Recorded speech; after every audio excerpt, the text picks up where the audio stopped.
was Ontario Premier Doug Ford today in Ottawa responding to the lawsuit launched by school boards against multiple social media platforms. Now, 3 of those boards are in the Greater Toronto Area, and they're seeking $4.5 billion in damages against Snapchat, TikTok, and Meta. That's the parent company of Facebook and Instagram. Now, the boards allege the social media companies have created products that have caused, quote, widespread disruption to the education system. For more on this, we're joined right now by Rachel Chernos-Lynn, chair of the Toronto District School Board. Thank you so much for being here today. Thank you for having me tonight, Mike. So you just heard from the Premier right there. What do you think about what Doug Ford had to say? Well, first things first, I want to clear the air. This is not costing taxpayers any money. The lawyers are being paid on contingency fees, and this is not taxpayer dollars being spent on this lawsuit. So I want to be very clear on that. Second of all, I would just say that what is at the heart of this is student well-being, student achievement, and student success. That's why we're doing this, because we've seen a dramatic shift in kids' behavior, kids' experience at school, all of the mental health and well-being pieces, and it is directly related to the social media use of kids and the apps that have been created by the 3 companies you mentioned, which have knowingly created products they've marketed to children and youth that are having devastating consequences because of their addictiveness and the compulsive nature of them.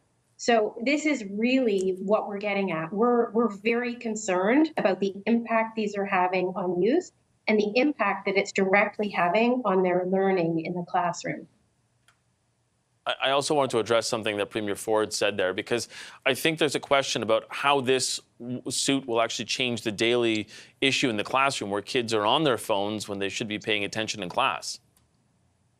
Well, you know, the Toronto District School Board has been addressing that. We've got a new policy that we've undertaken that we're working on right now around cell phone use.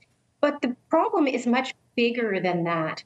Kids are rolling out of bed and literally getting on TikTok. The first thing they do in the morning, and what they do when they're out of school, and what they do when they're on break from school or on lunch and they go off property, even if it's not in school, is they're on TikTok, they're on Instagram, they're on social media scrolling.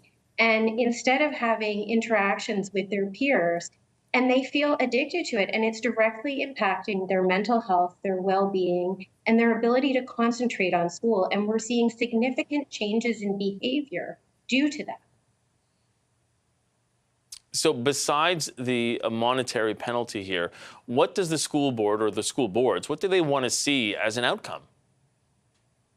Well, first of all, we are looking for compensation because this has come at an enormous cost to school boards. We've had to invest in more social workers, more staff, more guidance, more child and youth workers. The list goes on, and there's significantly more need than what we can provide.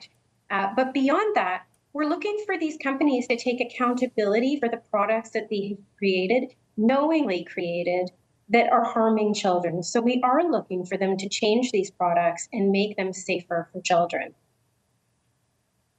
Now, the suit also notes that social media can lead to cyberbullying and mental health challenges, things that you've already mentioned here, but that's a much bigger issue than just inside the classroom. So why do you think it's up to school boards to lead this fight? Well, that's a great question. And what we're focused on, I mean, I'm elected as a trustee to oversee the education system in our schools, making sure that our youth are cared for, that they're creating an opportunity where they can thrive in terms of their education and their learning and their social and emotional health and well-being. And what we're seeing is it's being severely impacted and hampered by these apps and by their addiction to social media. About almost 22% of children aged 13 to 15 are reporting being cyberbullied on Instagram within the last 7 days, once a week. That's a startling statistic that all of us should be concerned about.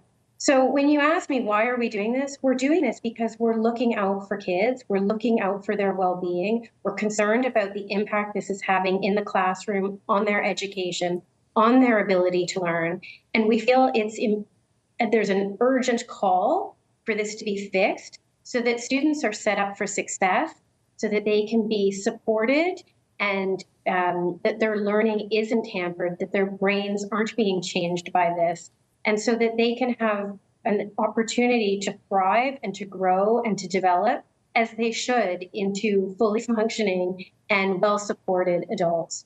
And that's really what this lawsuit is about. It is about their academic success and well-being.